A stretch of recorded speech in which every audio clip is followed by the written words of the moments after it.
DJI Fly Up e surriscaldamento del nostro device che utilizziamo per i nostri voli. Bentornati in canale ragazzi, bentornati su Giglio Air.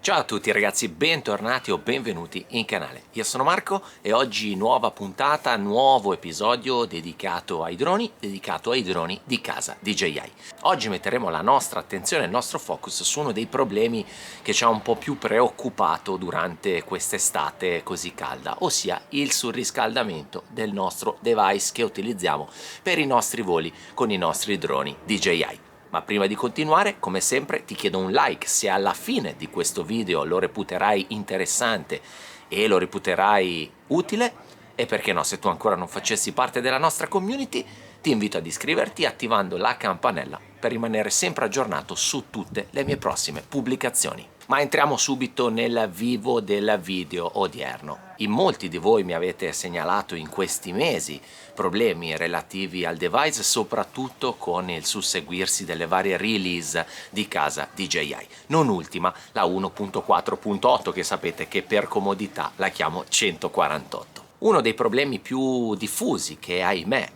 si sono registrati durante questi mesi estivi è stato il surriscaldamento eccessivo del device che utilizziamo per poter volare con i nostri droni di casa DJI e di conseguenza un brusco stop delle operazioni di volo. Nel momento in cui il nostro device, quindi il nostro smartphone che abbiamo destinato alle attività di volo con i nostri droni di casa DJI va in surriscaldamento, ovviamente entra in protezione e non ci permette più di volare, godendo così appieno di tutte le funzionalità che la DJI Fly Up, a prescindere dalla versione che abbiamo deciso di installare e utilizzare, ci propone. Dopo aver interagito con molti di voi e in tantissimi mi avete scritto in merito a questa problematica, come sapete prima volavo con un vecchio, passatemi il termine, iPhone 7 che avevo deciso di destinare a tutte le operazioni di volo DJI, per passare poi a un sistema un po' più evoluto con uno smartphone di ultima generazione che è questo iPhone 12 Pro.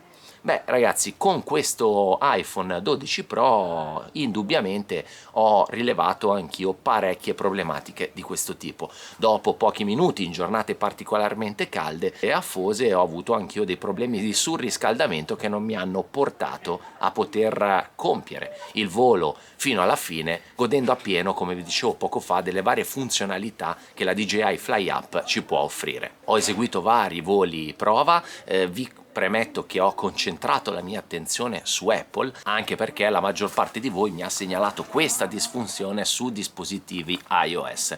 Vi premetto che quello che vi sto per raccontare non è assolutamente una risoluzione ufficiale di DJI, ma è semplicemente il risultato di qualche prova che il sottoscritto ha fatto. Ho visto che la situazione è migliorata e così ho deciso di condividerle con voi oggi mediante questo video odierno. Innanzitutto, per cercare di ovviare a questo problema, a prescindere dalla versione dell'app che utilizziamo e che andiamo a destinare alle nostre operazioni di volo in casa DJI, vi consiglio ovviamente di togliere la cover protettiva del telefono. Questo ovviamente serve per far sì che ci sia più dispersione di calore e quindi vi consiglio di volare senza la cover, ma tutto questo non bastava per cercare di tamponare il problema.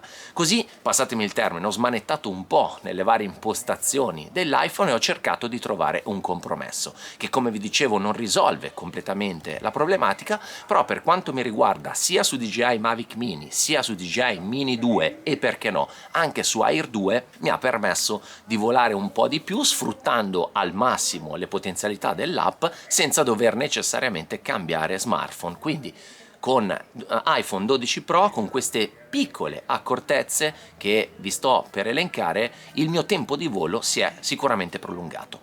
Ma vediamo meglio di che cosa si tratta. Le impostazioni che vi consiglio in ambiente iOS di andare a modificare sono le seguenti e ve le metto anche a schermo e lo faccio insieme a voi.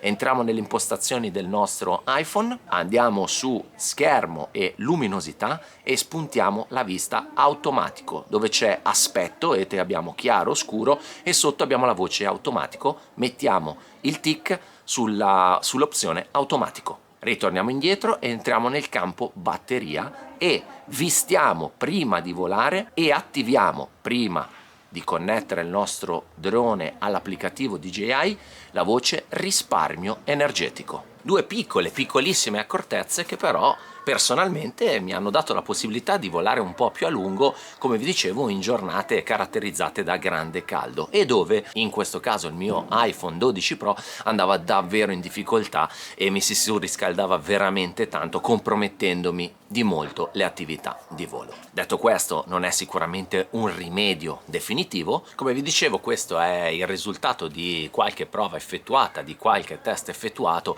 ed è dal mio punto di vista il giusto compromesso per cercare di sfruttare al massimo e di ridurre al minimo, perdonatemi il gioco di parole, questa problematica ormai nota soprattutto in ambiente iOS. Vi invito dunque, per chi avesse riscontrato le stesse problematiche che ho riscontrato io, a quantomeno a provare queste impostazioni. Mi sembrava giusto e carino condividerle con voi mediante il video di oggi per cercare di, come sempre, darsi una mano. E vi aspetto come sempre nei commenti di questo video per avere un vostro feedback in merito e per capire quale sia la vostra opinione. Io intanto vi ringrazio per avermi ascoltato, vi do il mio solito abbraccio virtuale e vi aspetto al mio prossimo episodio. Ciao a tutti ragazzi, a presto!